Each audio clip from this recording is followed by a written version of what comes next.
সন্ত্রাস মূলত কি? দলবদ্ধভাবে নির্দোষের উপর অস্ত্র দিয়ে হামলা করার নাম হলো সন্ত্রাস।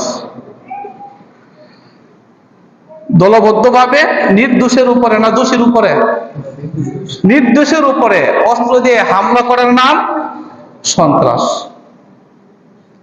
এই সন্ত্রাস ইসলামের ঘৃণিত একটা জিনিস। এই সন্ত্রাস শুধু ব্যক্তি বা নিজ পরিবারকে ধ্বংস করে না, সমাজ, রাষ্ট্র, সারা বিশ্বের মধ্যেই সারা বিশ্বটাকে ছারখার করে ফেলে। এই সন্ত্রাসের কবলে পড়ে অনেক অসহায় মানুষ একদম নিঃস্ব হয়ে যায়। এই জন্য সন্ত্রাস নির্মূলে আল্লাহ তাআলা কুরআনুল কারীমে অনেক আয়াত নাজিল করছেন, যেটা বাস্তবায়ন করছে রাসূল সাল্লাল্লাহু আলাইহি ওয়াসাল্লাম। তো সন্ত্রাস যখন হবে, সন্ত্রাস দমন করার পদ্ধতি কি? ব্যক্তিগতভাবে আপনি কোনো আইন বাস্তবায়ন করতে পারবেন না।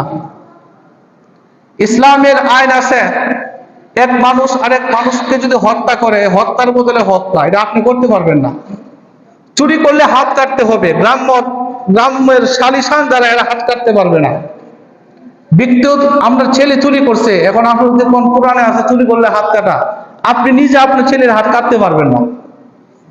ব্যক্তিগত উদ্যোগে এই শাস্তি প্রয়োগ করা যাবে না। এই শাস্তি প্রয়োগ করবে সরকার। কে করবে? সরকারি শাস্তি প্রয়োগ করবে। ইসলাম এই দিক নির্দেশনা সরকারকে দিয়েছে। এখন সরকার যেই থাকুক, তারা যদি ইসলামের এই হুকুমগুলো শুধুমাত্র পরীক্ষামূলক ভাবে ব্যবহার করে, যেই সমাজে যে রাষ্ট্রে এই বিধিবিধানগুলো প্রয়োগ করবে, ওই সমাজ বা রাষ্ট্রে সন্ত্রাসী কর্মকাণ্ড কখনো হবে না।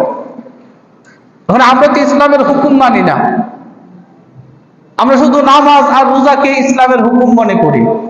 ইসলামে যে আরো অনেক আইন আছে, দণ্ডবিধি আইন আছে, জিনার শাস্তি আছে, ব্যভিচারের শাস্তি আছে, চুরির শাস্তি আছে, সুদখোরের শাস্তি আছে, ঘুষখোরের শাস্তি আছে, এগুলো আমরা মনেই করি না যে ইসলামে এগুলো আগে নেই।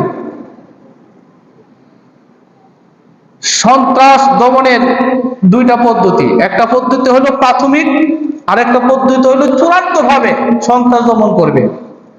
প্রাথমিক পদ্ধতি হলো এই যে সন্ত্রাসের ধরনটা হবে যদি এমন হয় যে সন্ত্রাসী কাউকে হামলা করছে, হামলা কইরা তারে মেরে ফেলছে, তার বাড়িঘর লুণ্ঠন করছে, বাড়িঘরে যা কিছু আছে সবকিছু নিয়ে গেছে, এটা এক ধরনের সন্ত্রাসী।